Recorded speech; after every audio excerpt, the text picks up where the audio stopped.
अच्छा गौर से सुनिएगा। जानिब से इसराइल के एम्बेसडर ने इंडिया का बाकायदा तौर पर शुक्रिया अदा किया है कि एक तरफ इंडियंस को बुलाया जा रहा है, दुनिया में आए काम करिए, उनके लिए कॉरिडोर खोले जा रहे हैं, और एक पाकिस्तान है जहां पे हमारे लोग जो हैं वो भाग रहे हैं। जो कुछ मुआहदे जो हैं वो मीडिया के जरिए हमारे सामने आए हैं इजराइल और इंडिया के दरमियान। इंडिया के अंदर इंडियंस जो हैं वो जा रहे हैं इजराइल काम के लिए। अब जो है इस सारे मामले पर एक बहुत बड़ी डेवलपमेंट सामने आई है। इंडिया जो है कंस्ट्रक्शन वर्कर प्रोवाइड कर रहा है इसराइल को।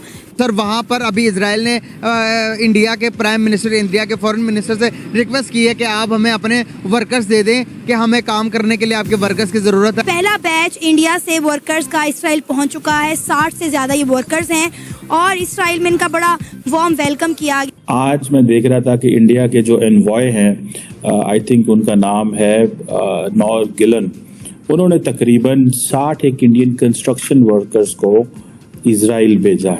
और जो एम्बेसडर है इसराइल के, उन्होंने इंडिया का शुक्रिया भी अदा किया है।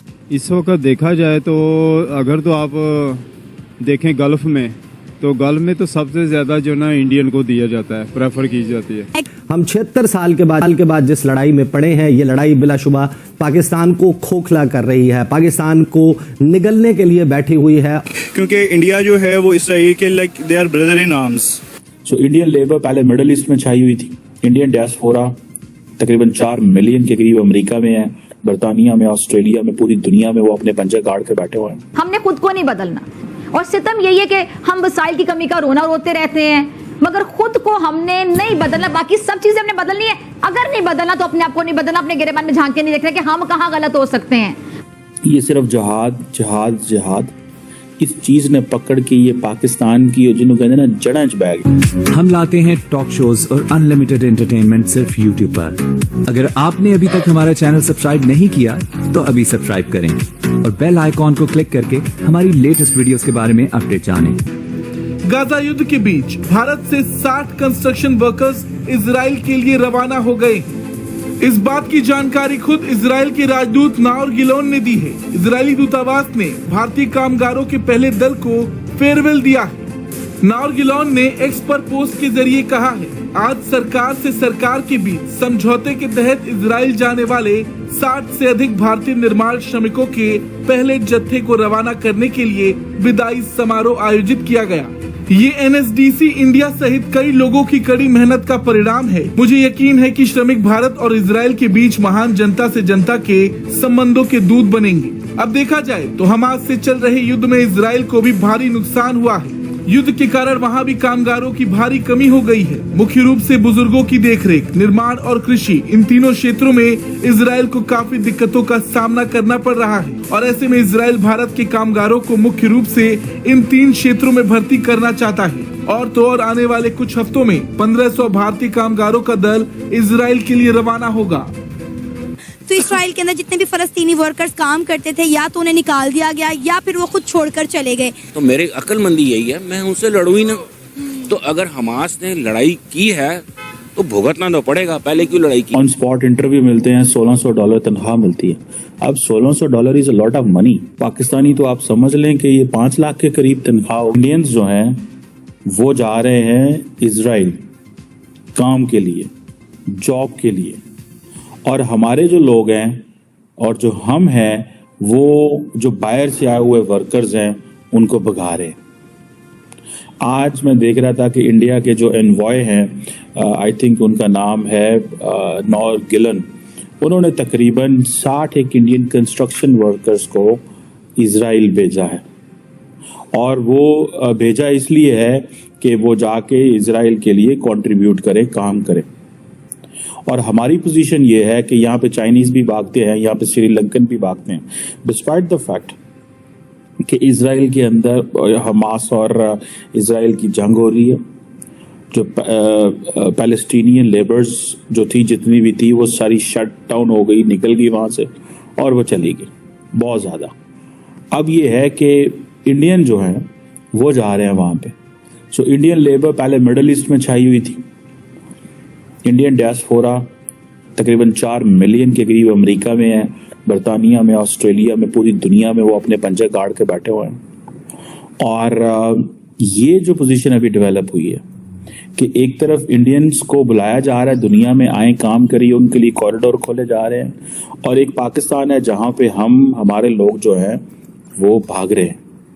हमारे लोग मुल्क छोड़ना चाहते हैं और जो बाहर से आए हुए हैं वो भी मुल्क छोड़ना चाहते हैं। इंडिया की इतनी दुनिया में वर्थ है कि वो एजुकेशन के लिहाज से भी दुनिया उसको डिमांड करती है। हमारे मुल्क के अंदर कल परसों की बात है, क्या हुआ कि चाइनीज के बस में आपको पता चला कि खुदकश धमाका हुआ।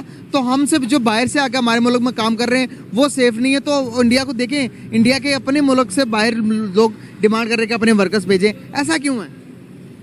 असल में वो बात तो ये है कि वो चाहते हैं कि जो इंडियन की अगर बात करते हैं ना आप, तो उनके एजुकेशन के साथ साथ जो है ना, मैं आपको सीधी सी बात करूं तो उनको टेक्निकल भी ट्रेनिंग्स दी जाती है, टेक्निकल भी एजुकेशन दी जाती है उनको, ठीक है। हमारे पाकिस्तान में इस वक्त ये ट्रेंड नहीं है। हम वैसे तो चाहिए हुक्मरानों को, जो इस वक्त जो हमारी हुकूमत है, इनको चाहिए कि ये स्कूल के अंदर जो है ना या कॉलेजेस के अंदर ऐसा सिस्टम लाएं कि जो कि पढ़ाई के साथ साथ उनको ये टेक्निकल की एजुकेशन भी दी जाए, ताकि वो टेक्निकल इंजीनियर्स के तौर पे सामने आएँ। उनका जो एक पढ़ा लिखा लोग है ना, वो उससे पूछा जाए तो वो क्या है, उसको रीगर के काम का भी पता है, उसको मैकेनिकल काम का भी पता है, उसको इलेक्ट्रिकल काम का भी पता है, क्योंकि वो सीख के आया हुआ है। तो हमारे जो लोग हैं सिर्फ स्वाय के एजुकेशन के अलावा हमारे पास और कोई चीज़ नहीं है। तो टेक्निकल एजुकेशन हमारे पास नहीं है, तो टेक्निकल होनी चाहिए। दुनिया हम पर सवालात उठाती है कि पाकिस्तानी जो है कि वो अपने मुल्क के अंदर ही सही नहीं है।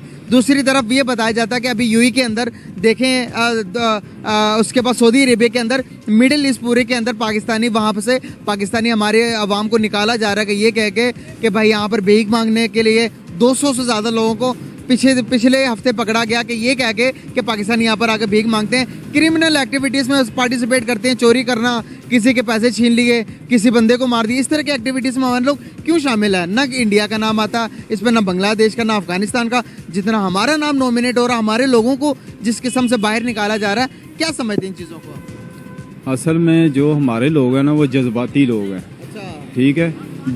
जज्बात के साथ खेलते हैं, दिमाग के साथ काम नहीं करते हैं। तो दिमाग के साथ हमेशा काम करना चाहिए। ये जो चोरी चकारी है, कोई भी चीज़ पड़ी हुई देखते हैं, यार चलो ये पता नहीं मेरे काम आ जाएगी, लेकिन उसको ये नहीं पता है कि इससे जो ना मेरे मुल्क का क्या नुकसान होगा, या मेरे मुल्क का नाम का क्या होगा, उसके बदनाम होगा या नाम होगा उसका, ये चीज़ वो नहीं सोचते हैं। तो जो करते हैं वो कर जाते हैं ऐसा काम। लेकिन ये है कि वही मैं बात सबसे पहले वही मैं कर रहा हूँ बार बार इसी बात को, कि एजुकेशन के साथ साथ इनको एजुकेशन के साथ साथ टेक्निकल ट्रेनिंग भी दें और एजुकेशन भी दें, और इनको बताएं कि आपकी सेफ्टी किस चीज़ में है। इसराइल और फलस्तीन का जो मसला है इस वक्त पूरी दुनिया में सबसे ज़्यादा हॉट टॉपिक है। पूरी दुनिया इस पर बात भी कर रही है, लेकिन इसकी रोकथाम के लिए कोई भी इकदाम जो है वो नज़र नहीं आ रहे।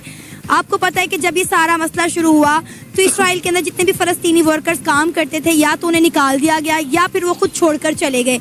अब जो है इस सारे मामले पर एक बहुत बड़ी डेवलपमेंट सामने आई है। इंडिया जो है कंस्ट्रक्शन वर्कर प्रोवाइड कर रहा है इसराइल को।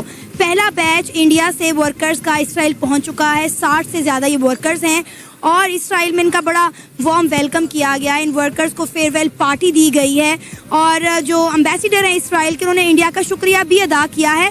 और भी बहुत सारे इंडियन वर्कर्स हैं जो लाइनें लगा कर इंतज़ार कर रहे हैं कि हमें मौका मिले कि हम इसराइल में जाकर काम करें और अच्छा रेवेन्यू जनरेट करें, अच्छी रोज़गार कमाएं।